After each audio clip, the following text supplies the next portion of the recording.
Good morning आप सभी को। प्रोजेक्ट क्लासेस हिंदी में पुनः एक सभी बार आप सभी का स्वागत है। हम लोग आदिकाल में राष्ट्र साहित्य देख रहे थे और राष्ट्र साहित्य में कुछ क्लासेस देख चुके थे। चलिए इसको शुरू करते हैं।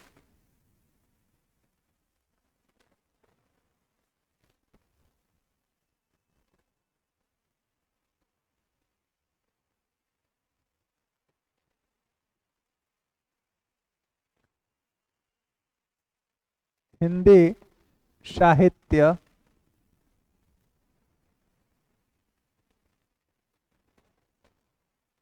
का इतिहास, हिंदी साहित्य का इतिहास, और इसमें हम लोग का आदिकाल चल रहा है। आदिकाल, और आदिकाल में अपभ्रंश साहित्य, रासो साहित्य, और रासो साहित्य हम लोग देख रहे थे। सिद्धनाथ सब समाप्त हो चुका है, तो हम लोग रासो साहित्य की चर्चा कर रहे थे। रासो साहित्य, रासो साहित्य में कुछ रासो ग्रंथों को देख चुके थे, जिसका नाम देख लेते हैं। और ये क्लास संख्या कौन सी हो जाएगी? ये क्लास संख्या 9वीं है आज।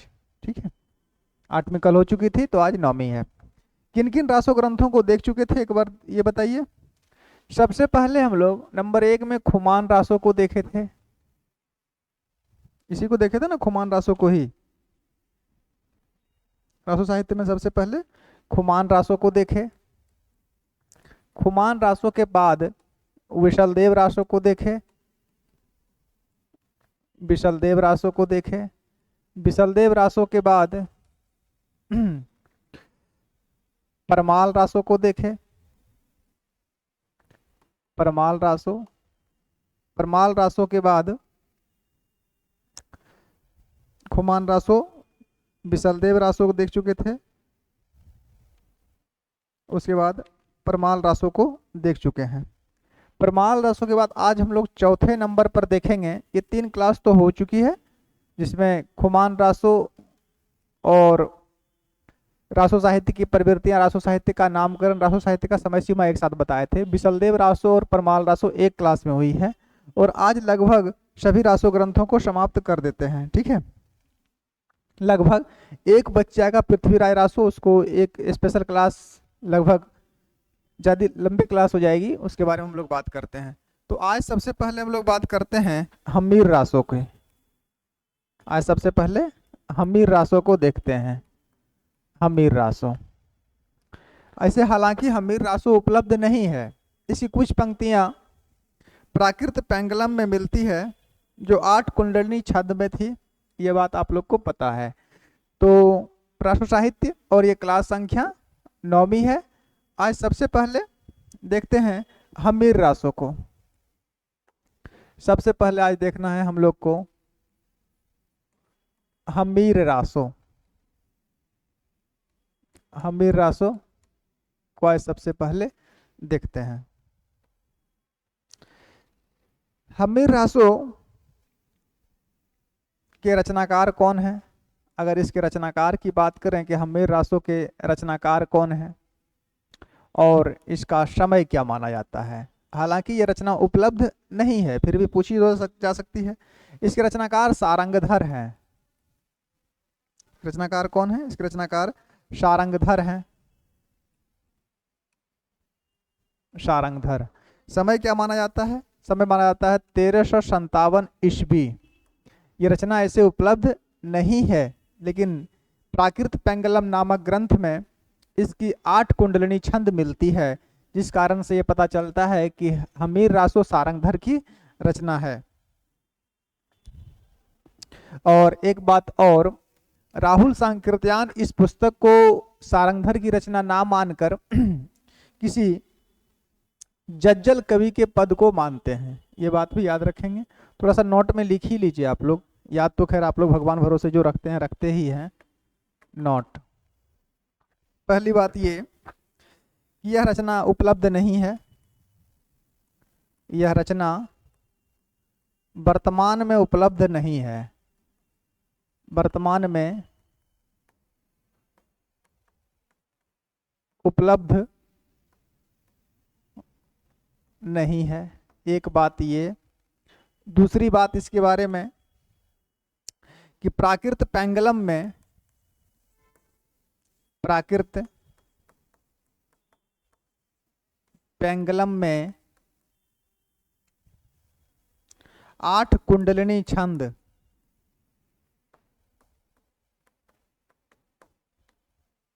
प्राकृत पेंगलम में 8 कुंडलिनी छंद,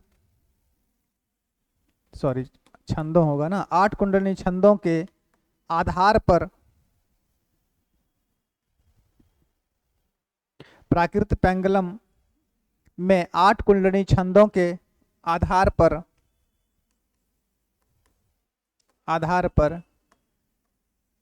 इसका पता चलता है, इसका पता चलता है।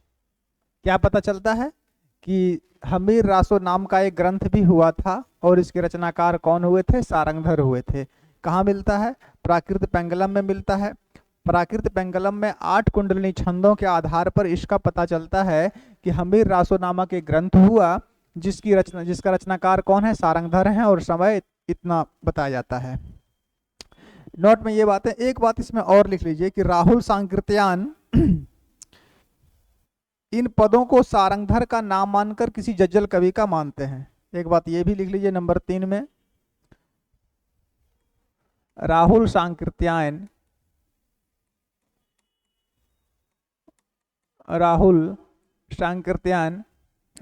इन पदों का मतलब जो ये पद जो प्राकृत पेंगलम में 8 कुंडलिनी छंद मिलती है, इसी को राहुल सांकृत्यायन इन पदों को सारंगधर का नाम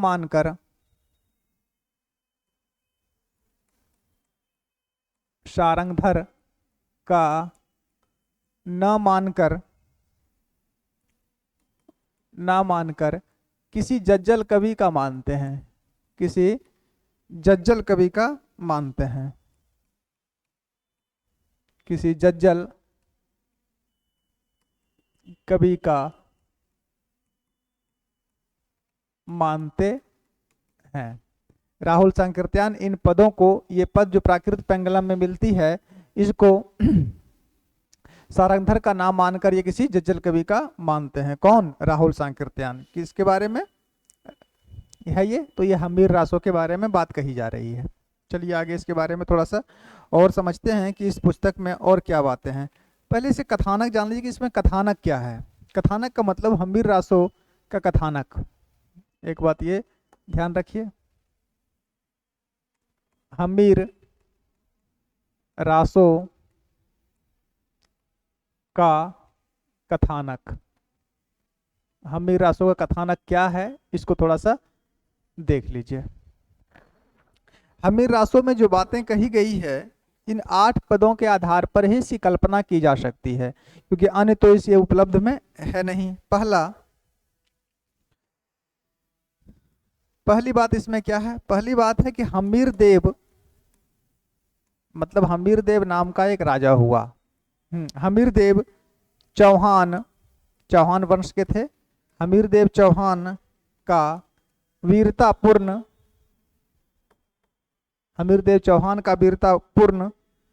युद्ध करते हुए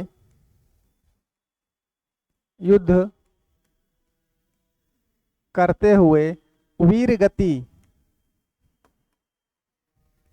ठीक है, हमीर देव चौहान का वीरतापूर्ण युद्ध करते हुए वीर गति को प्राप्त होना, एक बात तो ये से मिलती है। दूसरी बात क्या मिलती है? अलाउद्दीन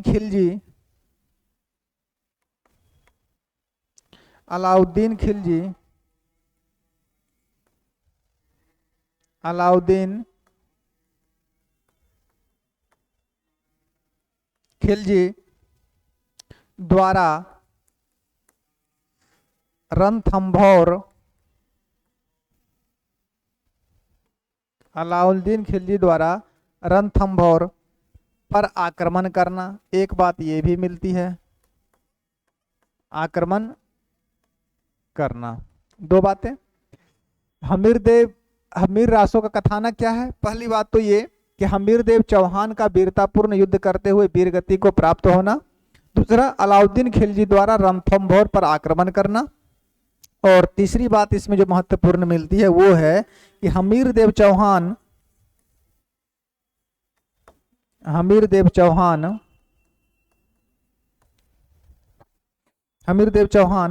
द्वारा मोहम्मद गोरी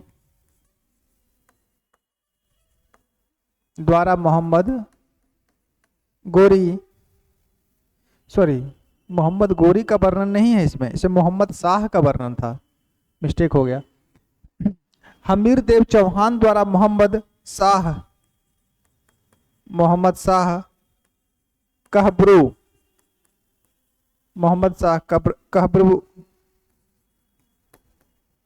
हमीरदेव चौहान द्वारा मोहम्मद शाह कहब्रू को शरण देना। ये तीन बातें इस पुस्तक की कथानक है और इतना ही इसके बारे में उपलब्ध भी है।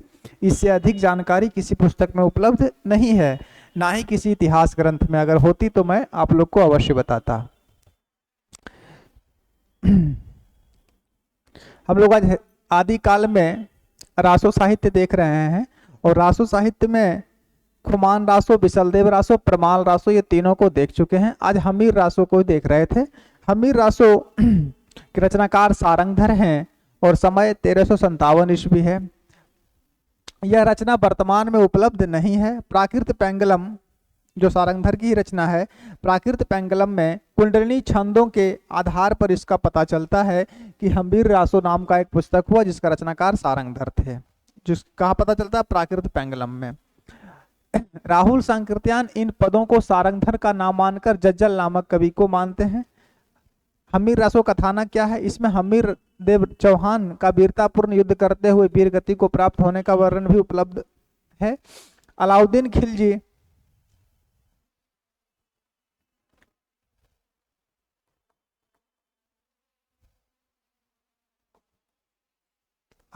खिलजी द्वारा रणथंभौर पर आक्रमण करना, ये भी इसका कथानक है। और हमीरदेव चौहान द्वारा मोहम्मद शाह कहब्रू को शरण देना, ये इसके बारे में इतना पता चलता है हमीर रासो के बारे में, जो वर्तमान में उपलब्ध नहीं है। इसके बाद हम लोग अगले कुछ और महत्वपूर्ण रासो ग्रंथ हैं उनको देख लेते हैं।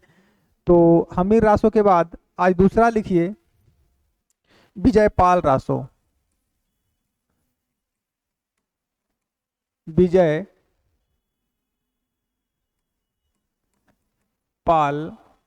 रासो, इसको आज देखते हैं। आज इस क्लास में रासो साहित्य के अंतर्गत जो है, यानी कि हमीर रासो, विजयपाल रासो, जयमयंक जसचंद्रिका और जयमयंक प्रकाश, इन सभी को देख लेते हैं।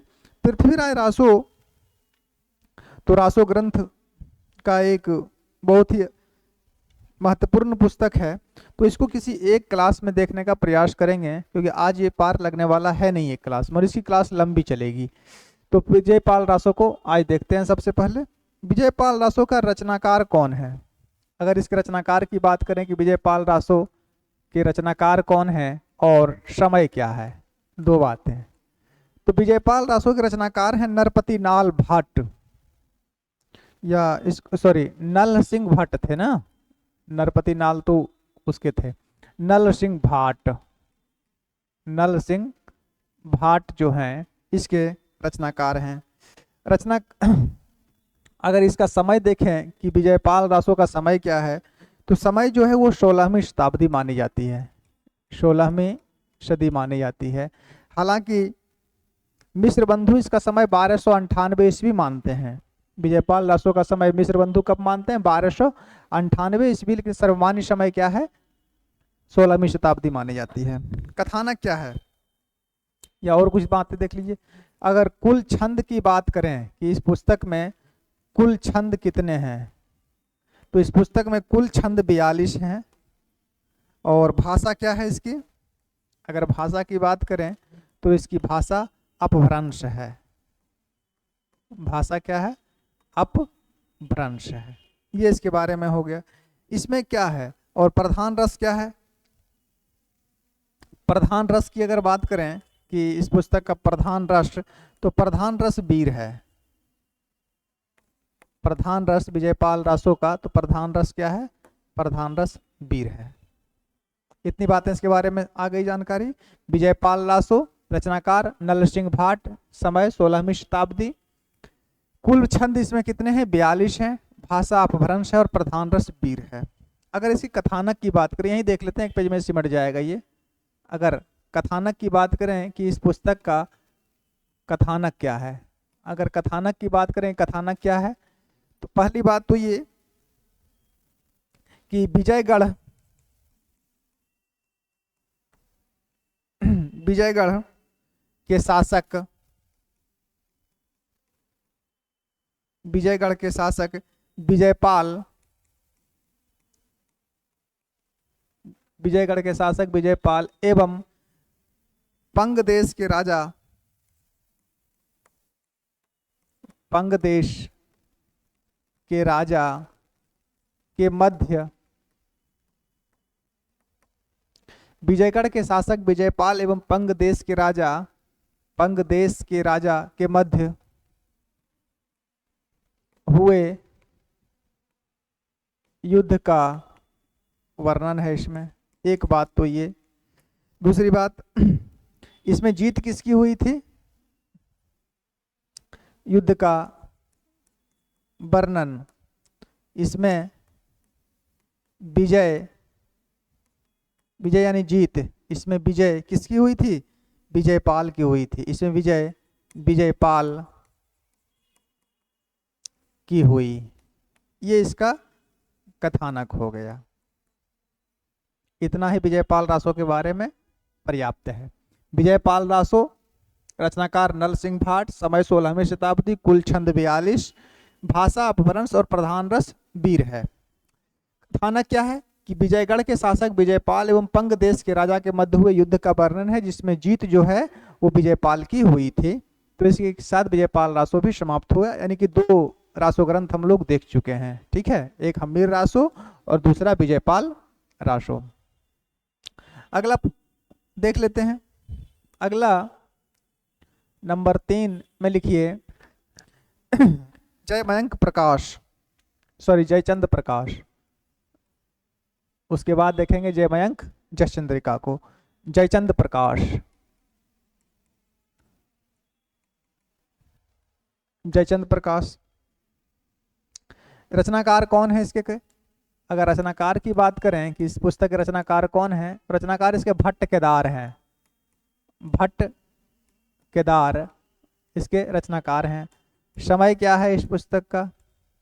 समय की अगर बात करें तो समय इसका अज्ञात है।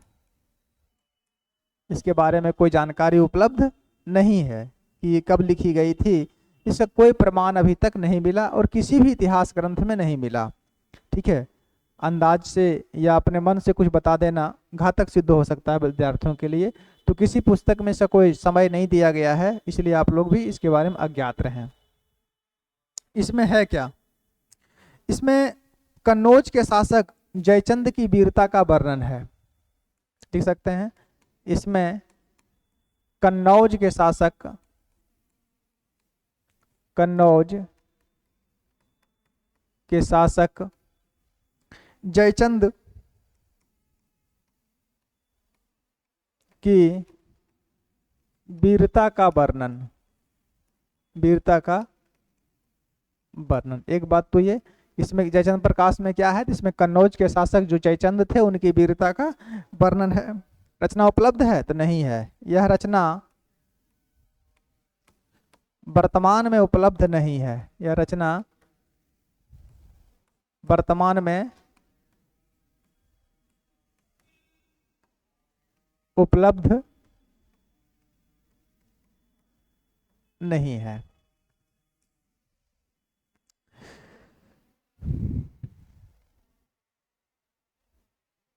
इसका वर्णन कहाँ मिलता है? इसका वर्णन मिलता है राठौर ख्यात में, जो किसकी रचना है?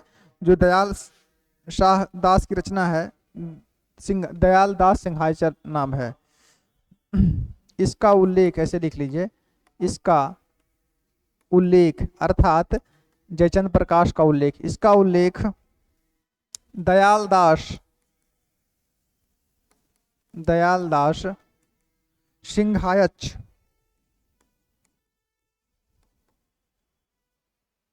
इसका उल्लेख दयाल दास सिंघायच की रचना, ठीक है, इसका उल्लेख दयाल दास सिंघायच की रचना राठौरा रिख्यात, राठौरा रिख्यात, राठौरा रिख्यात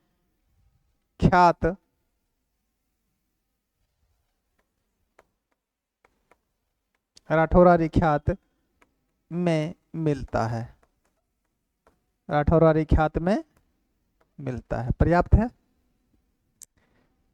लिख लीजिए आराम से।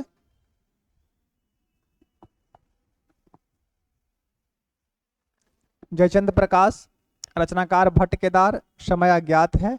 इसमें कन्नौज के शासक जयचंद की वीरता का वर्णन है। इसका ये रचना वर्तमान में उपलब्ध नहीं है। इसका उल्लेख दयाल दास सिंघायच की रचना जो थी राठौरा रिख्यात, प्रश्न यहाँ से भी बन सकता है, राठौरा रिख्यात किसकी रचना है? दयाल दास सिंघायच की रचना है, में इसका वर्णन मिलता है। तो ये बात हो गई जयचंद प्रकाश की, ठीक है। नल विजयपाल रासो, जयचंद्र प्रकाश। एक रचना और बच गई है, जयमयंक जसचंद्रिका। कितने नंबर पर थे हम लोग? नंबर 3। नंबर 4 में लिखिए जयमयंक जसचंद्रिका, नंबर 4। जयमयंक, मयंक का मतलब चंद्रमा होता है। जयमयंक जसचंद्रिका, जस चंद्रिका, ये पुस्तक है जयमयंक जसचंद्रिका। इसके बारे में थोड़ा सा देख लेते हैं। रचनाकार कौन है? अगर रचनाकार की बात करें तो रचनाकार कौन है? मधुकर। किसकी रचना है ये? मधुकर भट्ट की है। रचनाकार मधुकर भट्ट की रचना है। समय क्या है इसका? अगर जयमयंक जयचंद्रिका के समय देखें तो समय है 1186 ईस्वी मानी जाती है इसका समय। 1186 ईस्वी के आसपास ये पुस्तक लिखी गई थी। तो ये प्रमाणिक है कि 1186 इसका रचना काल है। इसमें क्या है? इसमें भी कन्नौज के शासक, कन्नौज के शासक जयचंद की वीरता का वर्णन है। इसमें भी कन्नौज के शासक जयचंद की वीरता का वर्णन है, वीरता का वर्णन है। एक बात तो इसके बारे में भी ये हो गई। दूसरी बात इसके बारे में,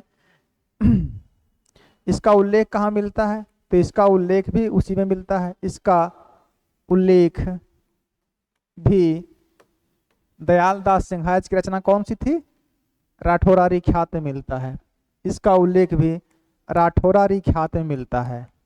राठौरा रिख्यात में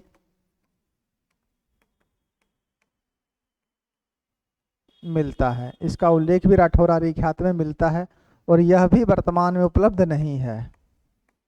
यह भी वर्तमान में उपलब्ध नहीं है। पढ़ना है तो डीपली पढ़ लीजिए, उसमें कोई दिक्कत नहीं है। शॉर्ट कर खाली रचनाकार का नाम और समय लिखा देते तो जानकारी अधूरी रह जाती, इसीलिए विस्तार से ही बता देते हैं। और इतना जानकारी किसी एक इतिहास पुस्तक में नहीं मिलेगी आपको। इसका यह भी वर्तमान में उपलब्ध नहीं है, यह भी वर्तमान में उपलब्ध नहीं है। तो ये बातें हो गई जयमयंक जसचंद्रिका के बारे में। तो आज लगभग पृथ्वीराज रासो को छोड़ दें तो सभी रासो ग्रंथ समाप्त हो गए। एक बच गए हैं सिर्फ पृथ्वीराज रासो, और पृथ्वीराज रासो के बाद ही हम लोग रास या जैन साहित्य को देखेंगे, ठीक है। तो लगभग आप लोग कितने ग्रंथों को, रासो ग्रंथों को पढ़ चुके हैं? एक बार देख लीजिए, शुरू से एक बार देख लीजिए। अगर रासो ग्रंथों की बात करें, रासो ग्रंथ की बात करें तो थोड़ा सा शॉर्ट में देख लीजिए। सबसे पहले आप लोग पढ़े किसको? सबसे पहले खुमान रासो को पढ़े। सबसे पहले किसको पढ़े? खुमान रासो। खुमान रासो को जब पढ़े तो खुमान रासो का समय क्या था?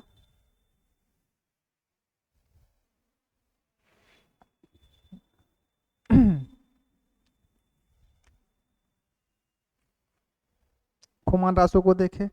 खुमान रासो का जो समय रचनाकार कौन थे? दलपति विजय थे। दलपति विजय। समय क्या था इसका? इसका खुमान रासो का समय समय था इसका 9वीं सदी। समय 9वीं सदी थी। ठीक है। दूसरा ग्रंथ जब खुमान रासो के बाद दलपति विजय का देख लिए थे, इसके बाद देखे थे हम लोग विशलदेव रासो।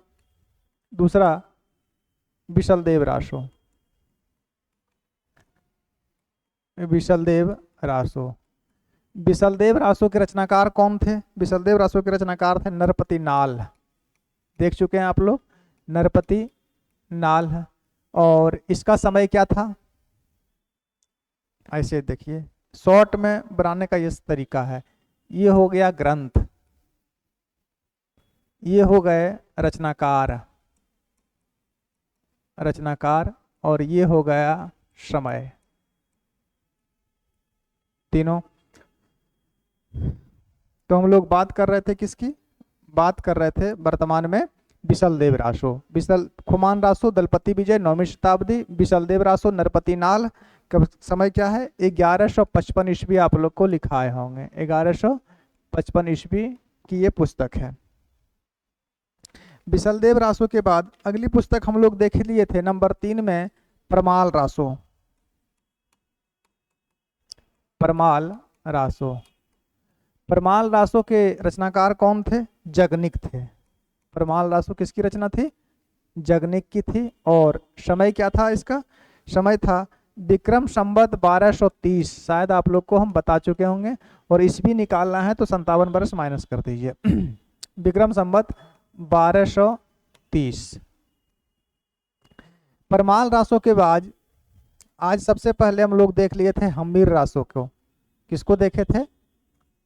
हम्मीर रासो को देखे थे। और हम्मीर रासो के रचनाकार कौन है? हम्मीर रासो के रचनाकार हैं शारंगधर। हम्मीर रासो के रचनाकार कौन है? शारंगधर। और इसका समय क्या था? इसका समय था 1357 ईस्वी। हम्मीर रासो के बाद 5वां नंबर पर आज हम लोग विजयपाल रासो को देखे थे। विजयपाल रासो। और विजयपाल रासो के रचनाकार कौन हुए थे? नल सिंह भाट हुए थे। नल सिंह भाट इसके रचनाकार हुए थे। समय क्या था? समय था सर्वमान्य मत जो था वो था 16वीं शताब्दी। और एक बात आप लोग को ये बता चुके थे अभी कि मिश्र बंधु इसका समय विजयपाल रासो का 1298 ईस्वी मानते हैं। विजयपाल रासो के बाद अगली पुस्तक हम लोग देखे थे जयचंद प्रकाश। जयचंद प्रकाश देखे थे। जयचंद प्रकाश के रचनाकार कौन हुए थे? भट्ट केदार हुए थे। भट्ट केदार। और समय क्या माना जाता है? समय माना जाता है इसका अज्ञात। अज्ञात मान सकते हैं, लेकिन भट्ट केदार का जो समय था वो विक्रम संवत 1225 के आसपास इनका समय माना जाता है, भट्ट केदार का। लेकिन जयचंद प्रकाश कब लिखी गई थी ये अज्ञात है। ठीक है। हालांकि भट्ट केदार का जो जन्म हुआ था वो माना जाता है कि 1225 विक्रम संवत के आसपास इनका जन्म हुआ था, लेकिन इस पुस्तक के बारे में जानकारी अज्ञात है। इसके बाद 7वें नंबर पर हम लोग देख लिए थे जयमयंक जस चंद्रिका। जयमयंक जस चंद्रिका। आज यहां तक हम लोग कर चुके थे। जयमयंक जस चंद्रिका के रचनाकार कौन थे? मधुकर भट्ट हुए थे। मधुकर भट्ट हुए थे। और समय माना जाता है 1186 ईस्वी। ये 7 रासो ग्रंथ हम लोग देख चुके हैं अच्छे से। एक बच गया है पृथ्वीराज रासो, ठीक है। रचनाकार कौन थे? पृथ्वीराज रासो के रचनाकार कौन हुए थे? चंद्रबरदाई। और इसका समय माना जाता है 1193 ईस्वी के आसपास, क्योंकि जयचंद ये पृथ्वीराज रासो के जो रचनाकार हैं चंद्रबरदाई, इनका जन्म ही 1168 में लाहौर में हुआ था। तो 1168 में इनका जन्म हुआ था और ये पुस्तक जो थे लिखना इन्होंने 1193 से शुरुआत की थी। तो रचना काल इसका माना जाता है कि 1193 के आसपास से लिखी, और उसमें कुल 69 सर्ग थे, जिसमें से 61 सर्ग चंद्रबरदाई ने लिखा और 8 सर्ग जो है इनके पुत्र जलहन ने लिखा था। जज्जल और जलहन में अंतर है, दोनों दो व्यक्ति थे। तो अगले क्लास में हम लोग पृथ्वीराज रासो को विस्तार से समझेंगे, क्योंकि पृथ्वीराज रासो एक महत्वपूर्ण रासो पुस्तक है और नेट की क्लास में तो खैर वो उपलब्ध है। तो उस पुस्तक में उसके सभी सर्गों के बारे में देखेंगे और कौन कौन सा सर्ग उसमें महत्वपूर्ण है, उन सब सर्गों के बारे में देखेंगे। पृथ्वीराज रासो के बारे में विद्वानों का क्या कथन है, उसकी महत्वपूर्ण पंक्तियाँ कौन सी है, कौन से युद्ध का वर्णन है, किस रस में है, नायिका कौन है, नायक कौन है, अन्य पात्र कौन कौन से हैं, उन सभी के बारे में उस पुस्तक में हम लोग देख लेंगे। तो आज की इस क्लास में हम लोग ये लगभग परमाल हमीर रासो से स्टार्ट किए और हमीर रासो से जय मयंक जस चंद्रिका तक आज इस क्लास में देख ली, क्योंकि छोटी छोटी थी। और खोमान रासो को सबसे पहले क्लास में देखे और विशलदेव रासो और परमाल रासो को एक क्लास में देखे और इसको एक क्लास में देखे। 3 क्लास तो इस पर हो चुकी है, एक क्लास और होगी जिसमें रासो साहित्य हम लोग खत्म कर चुके होंगे। फिर अब उसके बाद जैन काव्य या रास साहित्य पढ़ेंगे। रास और रासों में अलग होता है, जैन साहित्य को ही रास कहा गया है, ठीक है। अब रास का मतलब वो रास लीला नहीं है, रास एक प्रकार की गायन विधि थी। तो उसमें हम लोग जैन या रास साहित्य के बारे में बात करेंगे। तो आज की इस क्लास में इतना ही रहने देते हैं, आगे की क्लास में हम लोग आगे देख लेंगे। चलिए आज की जानकारी यहीं तक रहेगी और अगले क्लास में हम लोग बात करेंगे अगले के बारे में।